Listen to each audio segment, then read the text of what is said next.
Ladies and gentlemen, it is my pleasure to introduce Ms. Poonam Chawla, Air Cargo Update, Associate Publisher from 7 Dimension Media.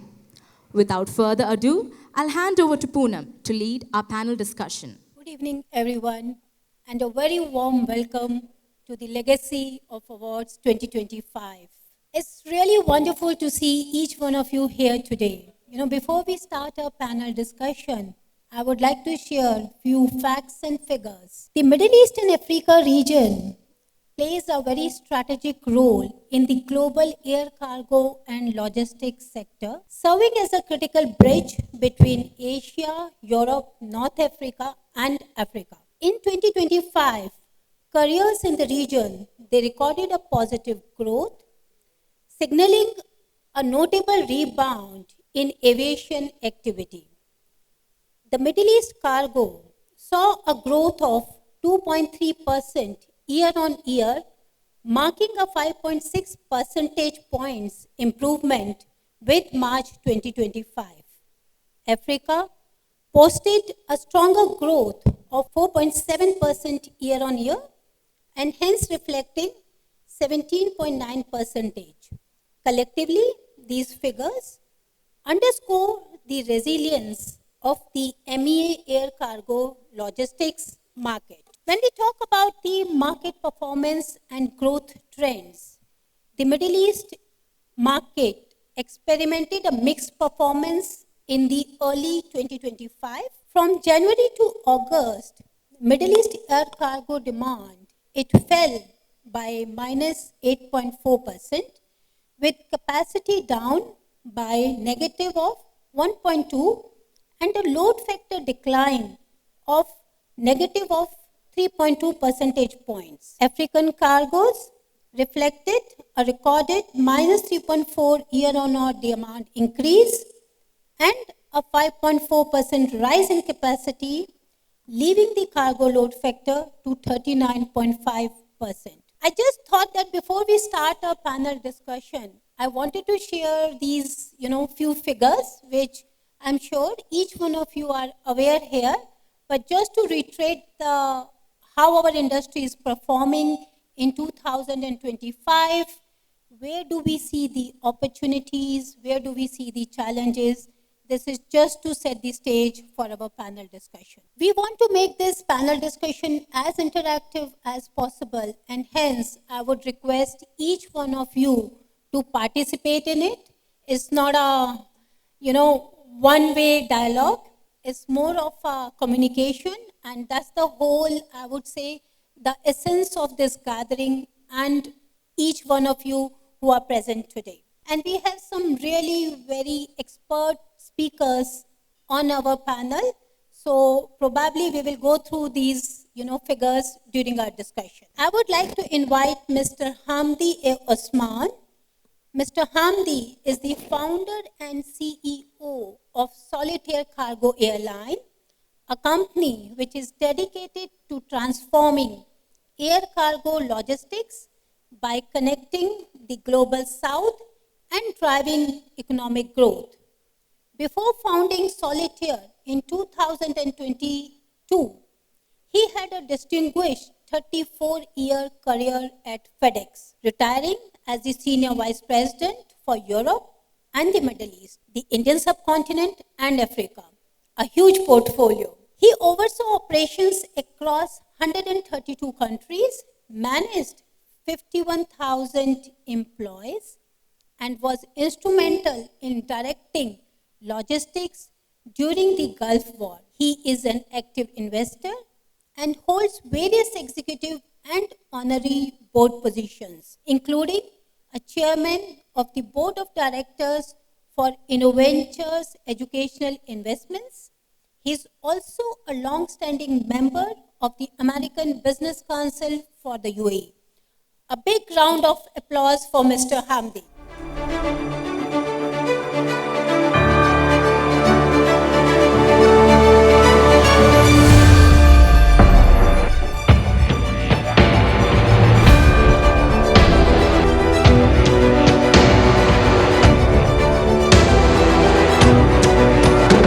We also have today with us Mr. Mazen Al Homsi.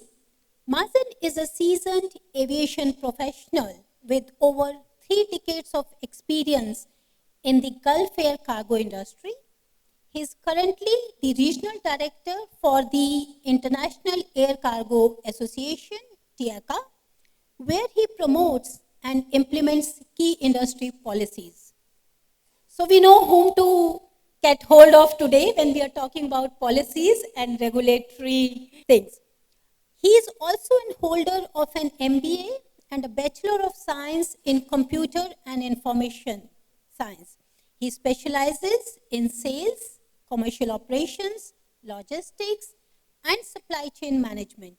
His career includes significant prior experience as the regional head for cargo at the International Air Transport Association and with major airlines such as the Emirates and Etihad Cargo. A big round of applause for Mazen.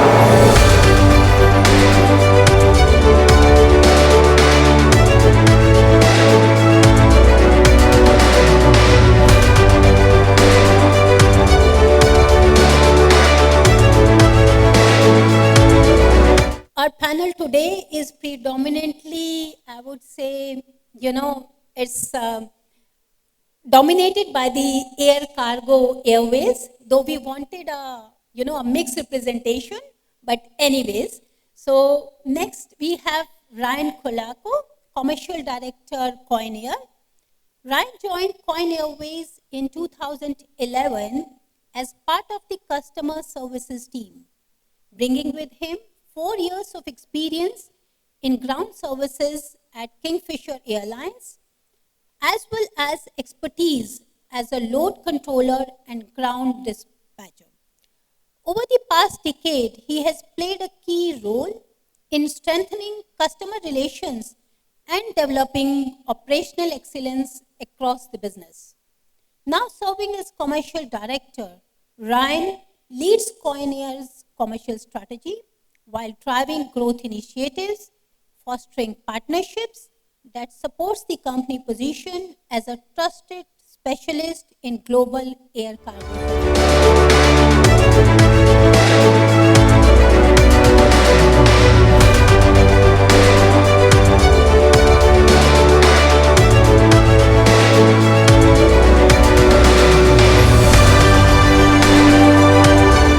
Always lovely to have a female representation, in any discussion, in any organization, and I'm a big supporter for that. In the same spirit, we have Yamrot Nigussie, who serves as the esteemed manager for Ethiopian Airlines in the UAE, playing a pivotal role in one of Africa's leading air cargo powerhouses. With extensive experience in the logistics and aviation sector, she is a key figure in driving Ethiopian Airlines' strategic growth and market presence within the competitive Middle East region. Yamrot is known for her exceptional leadership, her ability to bring strong partnerships, and her unwavering commitment to operational excellence. Her experience is instrumental in navigating the dynamic air cargo landscape and reinforcing the airline's position as a vital connector between Africa and the world. A big round of applause for Yamrot, please.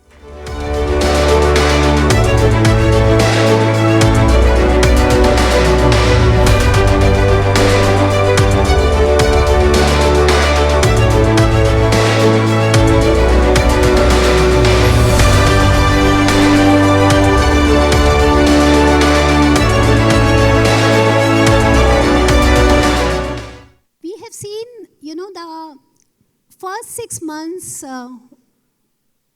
for the industry has been really very difficult months, though from July onwards and September onwards, we have seen a growth in the industry. With the Israel-Iran war, with a lot of disturbance in the Middle East, we have shown a negative growth. But in the coming months, we are very, very optimistic about the positive market outlook. So I'll start my discussion with Hamdi. Hamdi, as a dedicated cargo operator, how do you strategically position yourself to compete against much larger integrated carriers and passenger airlines? And what unique proposition do you offer to your clients when we are talking about competition? Is the question compete or complete? I would say both. Okay, let's put it that way. We as SolitAir, we don't compete with anyone. We're there to help everyone in the air cargo industry. No buts, no ifs about it. And the reason is, when you work for the integrators, if it's FedEx, UPS, DHL, later, or Prime, Amazon, at the end of the day, you need someone to be able to complement you. Same thing with the airline. Regardless what the airline is and how big it is, at the end of the day, do you need the connector? Do you need someone to help also on the some of the routes, some of the areas where they don't fly to? And as you know, in the airline, most of them, they have the wide-body aircraft when it comes to cargo, and they have the bellies. We happen to have the narrow body, and we're always going to be in the narrow body. And that's exactly what our niche is going to be. And again, we do not compete, we complement. But I would say the narrow body, the wide body are seeing that as a very stiff competition. So definitely, Hamdi, there is something good you are doing, where the competitors are, really in awe of you. Listen, all these guys out there, they all got the bigger aircraft, the wider aircraft, the wide body aircraft with the 40 tons and plus. We only the small guy with 20, 22 tons. We go to only 6 hours. So, don't beat us up. We're still little. We're going to always continue to be in that sector. And by the way, as one of the airline, about 88 years old, and the other day they were trying to take us head on. And I said, after 88 years, if you cannot keep your customers, it's not my fault. It's your fault. Because really, in this business, it's all about it's service before price. I know we killed this industry, and everybody in this room understands exactly what I'm saying. After 44 years in this industry, it's not about price. We can beat on service. If you can beat me on service, let it be, because that's what it's all about. How did Dubai succeed among all the cities around here? Competed on service, nothing else. Why we all love Dubai? Why we all live in Dubai? Why all of us came in for 1 year and waited to be 30 or 40 or 50 years? Most of us. Why? Because of the service that we got in this country. It's all about service. I grew up in a company that all they took care of. God rest him in peace, Fred Smith used to say, it's service before anything else. And one thing we all agree on, nobody can even challenge me on this. Our industry is all about relationship. Nothing less, nothing more. You help me, I help you. Feed, what's the feed? It's in the Arabic word. Feed, what's the feed? Nothing, win-win. And it's all about relationship, Absolutely. Honestly. I completely agree with you. This industry is driven by relationship, and that's where, and service is a very big factor in today's. It's not only for air cargo industry, I would say for all the industry. Coming back to Mazen, Mazen, we have seen there's a lot of volatility in the Middle East air cargo market. We saw a sharp decline in early 2025, followed by a cautious recovery. So how can airlines, forwarders, and ground handlers collaboratively develop a very agile market strategies and capacity management? I think it's a good question. I think with collaboration with each others, they can manage to overcome any issues or any problems that they face. We all faced COVID-19, and most of us succeeded to overcome that. And this is because we collaborated together. As Mr. Hamdi said, win-win situation. So it's always I give you something, you give me something back. So it's always coordination, it's always working together, it's always completing each other, again back to what Hamdi was explaining. So this is how you overcome problems and issues. But definitely with this, you need associations that can help to coordinate things and to promote and accommodate things with government entities, because sometimes if you go on your own, or if you try to overcome an issue with a local government party, or let's say a global government party, you cannot really win, or you cannot really convince them unless you go as a group, unless you have an association, an international association with you. And that's how we manage to actually overcome problems that the cargo industry faces. So what we do is, if, for example, if a party or a client comes out with an issue, and it requires to be sorted out with whatever, I'm just giving examples, please don't take that as a real example, with customs authority, with world customs authorities, they come to us, and then we gather with a group of companies with us, and then we go to that particular entity, and we try to sort it out. It's always, when you go as a group, and you have also the support of an international organization, it's always easier to get over it, especially when this association provide examples of other other countries, what they are doing. So with this, usually the government parties agree on what you suggest, because it's already been tried in other countries.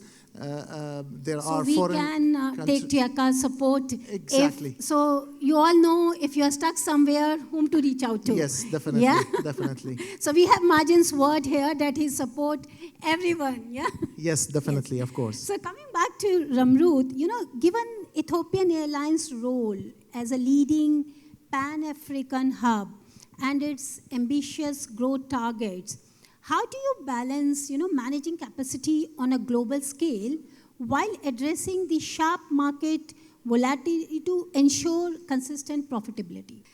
As an Ethiopian Airlines, actually, we try to balance capacity by using different strategies. Specifically, we use the diversified approach.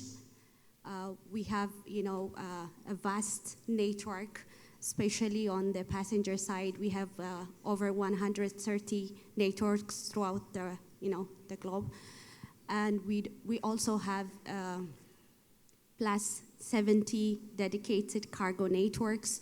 So we are deploying capacity based on the demand pattern. So wherever there is a high demand, it can let us to cater a higher price there. So we usually use that one. And in terms of, the belly capacity utilization, we use efficiency to maximize optimization and not to waste any belly capacities. So interesting. This is how. Yeah. So Ryan, I have kept you strategically at the last. I said I will come to you at the last. What we are seeing here, as Hamdi has also mentioned, there's a traditional air cargo model, which relies heavily on freight forwarders, which can limit direct engagement for freighter operators. This is a dilemma which is generally always there between the freight forwarders and the freighter operations. Should freighter airlines consider developing a direct-to-customer model for large shippers, like Amazon or even bigger, or is a forwarder-centric approach the most effective strategy for the future? As Hamdi said, that just because of the service, if the clients are moving from bigger organizations to smaller, then definitely. So what do you think is a perfect strategy for this? I think, firstly, what Hamdi said is very true. Relationships are extremely important. But when it comes to the freight forwarder, I think they're still very crucial in the industry. The thing is that with the complexity with regards to hidden dangerous goods, sanctions, and compliance, the freight forwarders have years of experience, which as of now, I feel that most operators are not equipped or are not interested in handling that sector of the business as of now.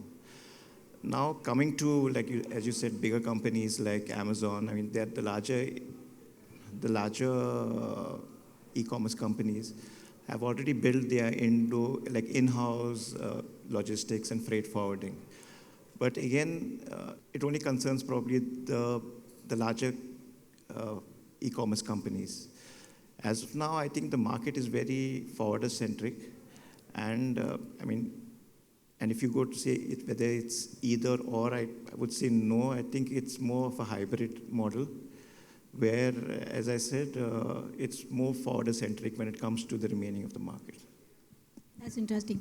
Mazen, coming over to you, as Rayan has mentioned, there is a lot of growth of e-commerce and, large-scale regional, demand. So with the growth of e-commerce and with these large-scale regional development projects, what new business models or partnership structures can be created to, capture these opportunities? To capture those opportunities, of course, the same word back again, collaboration between all the relevant parties. But I have listed down a few things. One is we need to advocate for unified customs formalities because, for example, even in the Gulf, every country has their own formalities. So take example, the whole world, every single customs authority has its own. So we need to actually unify that globally. Encourage a standardization of security and safety because, again, in every country, it is different. I would say also push for open skies for cargo agreements.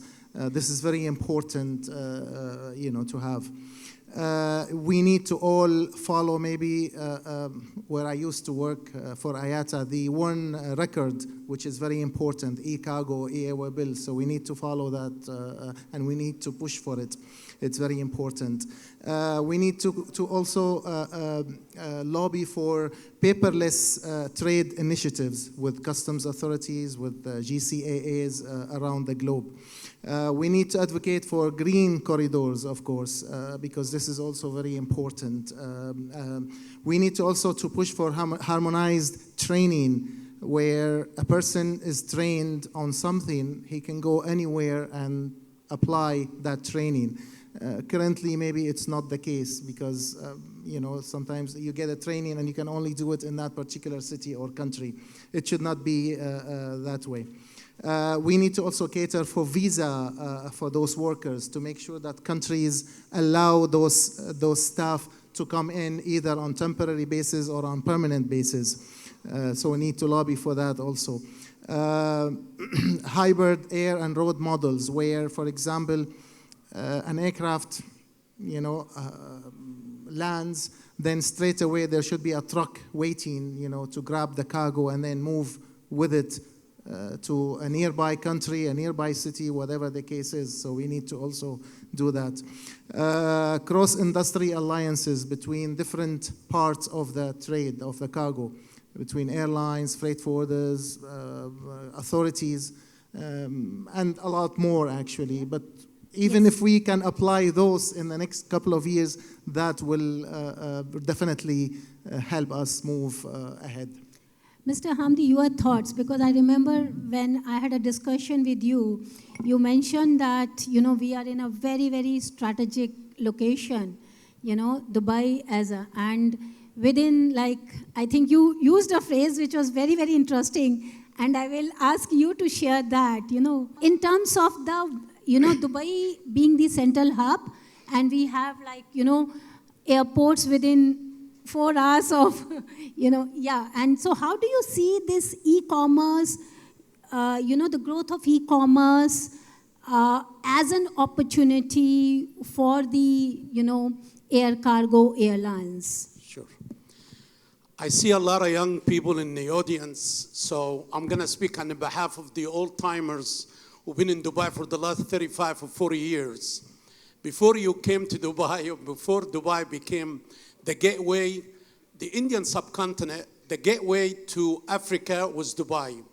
The gateway to the CIS was Dubai. The gateway from Africa into Asia was Dubai. And that was the early days. You know, Dubai never made it to the top 100 from ports or airports in the early 90s. And because of the Gulf War, overnight, Dubai moved to one of the top 5 airports with the, obviously, the inception of DP World and Dubai Port and Jebel Ali Free Zone and so on and so forth.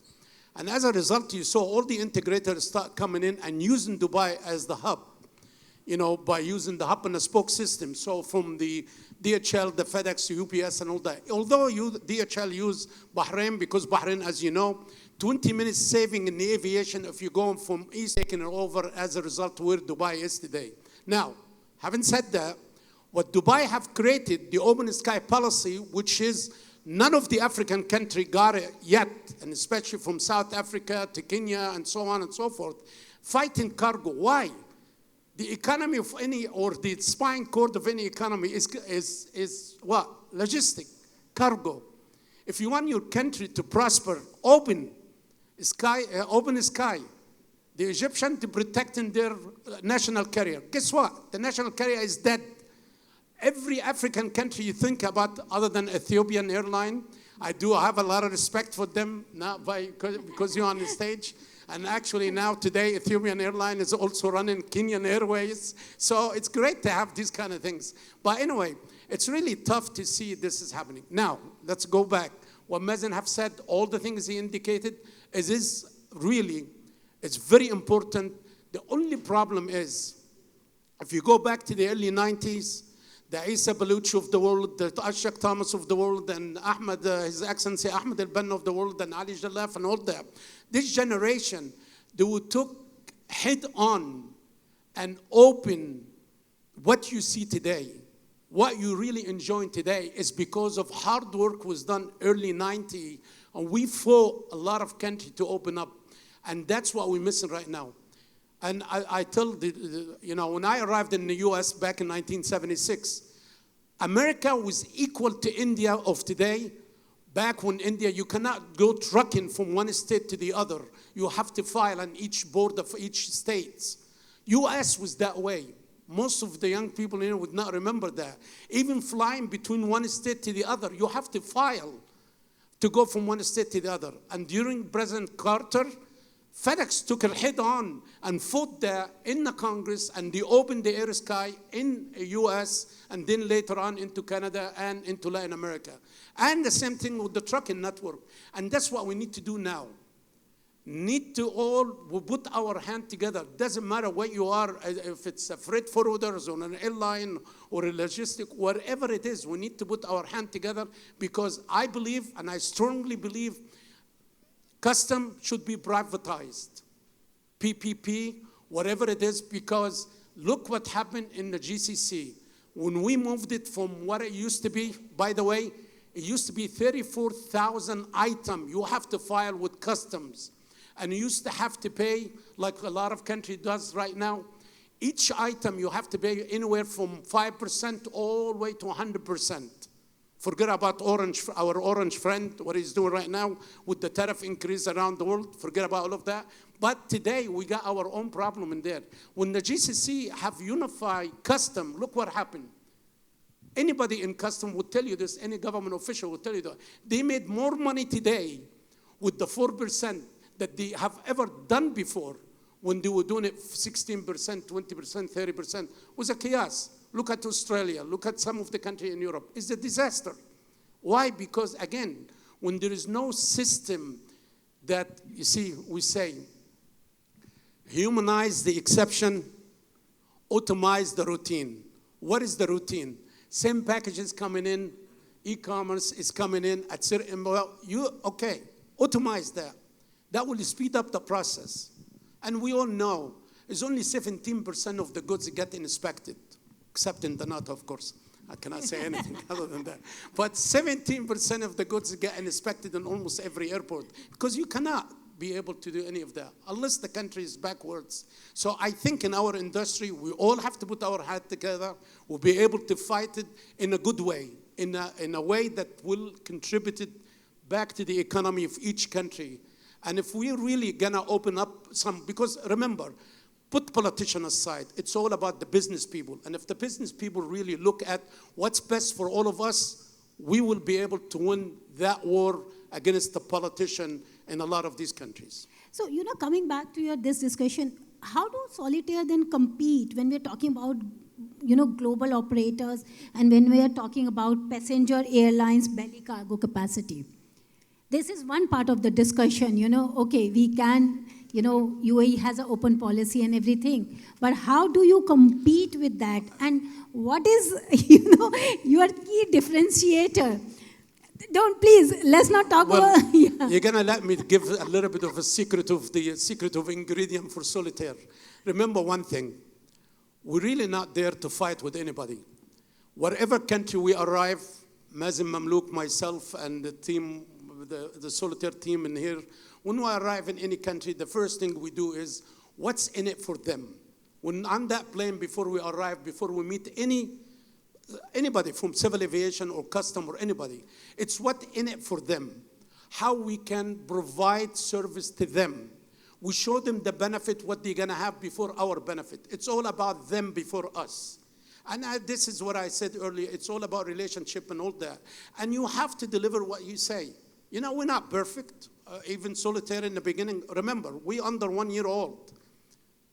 We're the first company in the history of mankind in aviation to get an AOC under 6 months. And I'm proud to say that because of the team and because of what we got. We have 2,200 years of experience under less than 100 people. However, it's about the other side. It's not about us. So we think of somebody else before we do it on ourselves. But today, I must say that the passenger airlines see you as a strong competitor. Not really. Let me give you an example, and I wish they were here. We have somebody who was fighting us tooth and nail, and I think they made a comment in one of the meetings over their dead body that we're going to get all the opening doors and all that stuff. And guess what? When their doo-doo hit the fan, what happened? Who they called for help? SolitAir. We might be small, we might be the little one, maybe the young one, but when things go wrong, when the wheels fall off, guess who's the mechanic came to help? It was SolitAir. And we open the door to anybody. We have no enemies. We're there to make money. We're there to help each other. And it's, again, feed. What's the feed? Win-win. So a clear message is, even if you are small, you can reach the skies. There has been a lot of talk about sustainability, green aviation, a lot of initiatives. Some of these talks are only on the paper. Some of it has been implemented. So coming back to Ryan, in the shift towards green aviation, what collaborative initiatives and partnerships you feel are most critical for a dedicated cargo airline to implement, to meet these sustainability goals, and at the same time, stay competitive in the market, because sustainability comes at a very high cost? Exactly as you said, how can you actually be sustainable and as well be competitive? There's been a lot of talk, and there is a lot of initiative for SAF, which is Sustainable Aviation Fuel. With Sustainable Aviation Fuel, it is, explains itself, but the thing with it is it's almost 3 times more expensive than normal fuel. It puts you in a position where you probably will not be competitive if you're using a combination of both fuels. At Coyne, what we do is that we follow the TIACA framework of 3+2, which is people, planet, prosperity, plus. So I think Mazen will be more I think let's have Mazen's thoughts on this. Yeah. I think you are I would say the big elephant is sitting here. So yes, your thoughts, please. I don't have much more to say, actually. I think this is a topic, everybody would love to talk, and I really don't know, nothing much is moving, according to me, when we talk about sustainability and aviation. So your thoughts, please. Oh my God. Can somebody help? Maybe Mr. Hamdi is the right person then to talk more on this subject. Well, remember, when Elon Musk said he's going to do electric car, what happened? How many of you in the room believed in this is going to happen in our lifetime? Guess what? Almost every Chinese car, you see a Chinese car, would nobody ever believe one day it's going to be in a Chinese car. Today, if you stand in any traffic light, look around you, probably out of 10 cars, 6 of them today are Chinese car. Anyway, so things are happening, it's moving very quick, moving very fast. Electric airplane right around the corner, and before you know it, these things are going to be moving. Today, the fuel is also improving time and time, over and over again. So things are moving in the right direction. It's just a matter of time before things happen. Now, we just, as a human being, we don't believe in changes. As a human being, we do not like changes. Give me one person who likes a change. Nobody. And usually, it's in the old days, we used to say, if we don't like changes, get out. Because, we are in the world of changing, and shift happen. The shift happened. So as a result, you have to really get with it, and it's going to happen anyway. So sustainability is a must. It's going to happen. It's happening. And things are changing right now. And I can see in all the speed of things, or things are happening, for in the aviation side. And, this is an expensive industry. I don't care what anybody says. This is a very expensive industry. It's only few people. Yes, absolutely. And one little mistake, and anybody in this room will tell you, one little mistake in aviations, either you have two choices, either up or down. There is no middle. Completely with you on, and we have seen this in the aviation history, such big airlines, such big cargo operators who have been doing fabulously well. Today, they are no longer in the market. So it's completely... Coming back to Yamrot, we are talking about green aviation sustainability. Ethiopian Airlines, they are expanding its network, in the region. So what are your new business models? Would you like to highlight on that? Or the strategic partnership which you are exploring to capitalize? These days, we cannot, we cannot see e-commerce, different from air cargo, because air cargo is currently very much interconnected to, e-commerce. So, as an Ethiopian Airlines, we currently are just targeting to strategically position ourselves to be the best carrier for this e-commerce movement and the best gateway for e-commerce, because it's no more a choice now. Absolutely. Whether we like it or not, we should move towards that. Amazing. Thank you so much for your insights. Before we close our discussions, I would like each one of you, your own thoughts about the remaining opportunity and the challenge for the air cargo industry. So, should we start with Mazen? Yes? Opportunity as well as one of the biggest challenge. Opportunities is, again, the same word I repeat again and again. Collaboration, collaboration, collaboration. Because you cannot move anywhere unless you collaborate with others. So please always keep that word in mind. Collaborate with each other, because we can only succeed when we are all, again, back to what Hamdi said, win and win situations. So if we collaborate and we always think about others like we think about ourselves, then you succeed. Challenges is, I think, I hope not, but something like COVID-19 takes place again, which I hope not. No, we hope that's not going to come back. Such incidents we need to be prepared for, because it might not be similar, it might be a different one, especially we are living in the Middle East, and you know how agile the Middle East is, so anything could happen anytime. So you need to be prepared, you need to be ahead of time, always keep things in your mind that in case something happens, like plan B, plan C. So I would say that's my suggestion or my words for it. I think I will take Ryan next, and our last word will be from Mr. Hamdi. So Ryan, you are also heading the commercial part of the Coyne Air.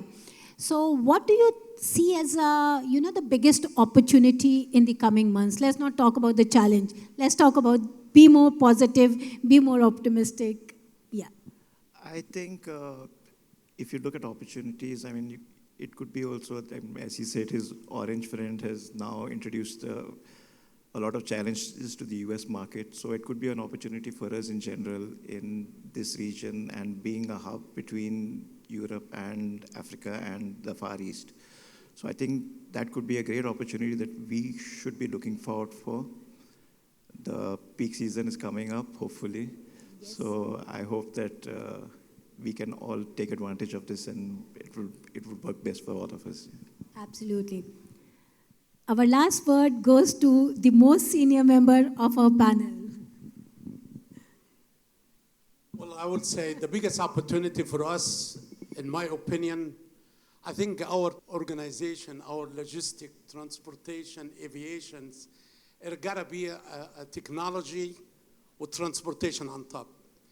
And that means we have to get in now, the introduction of AI and all that. If we didn't take advantage of this today, we're gonna doom to fail. Do you know our industry has never changed since 1952?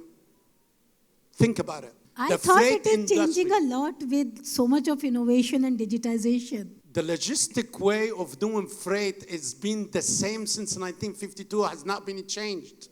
Somebody need to shake it up.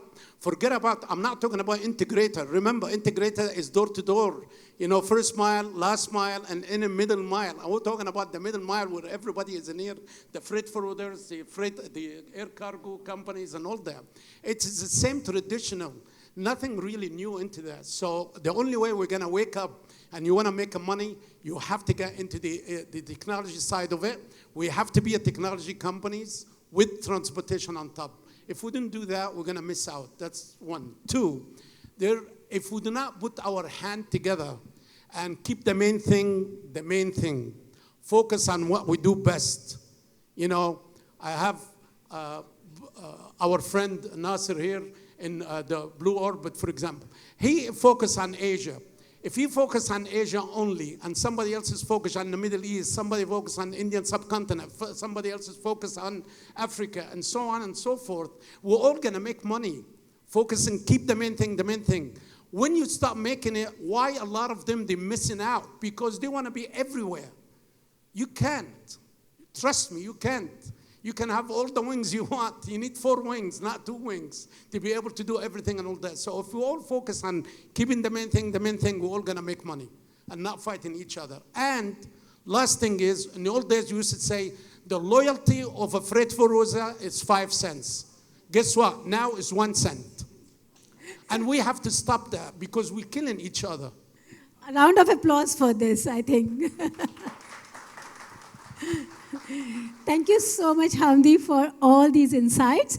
So anyways, thank you so much to each one of you for joining us today. It was lovely, talking to you. And I hope our audience have enjoyed our discussion.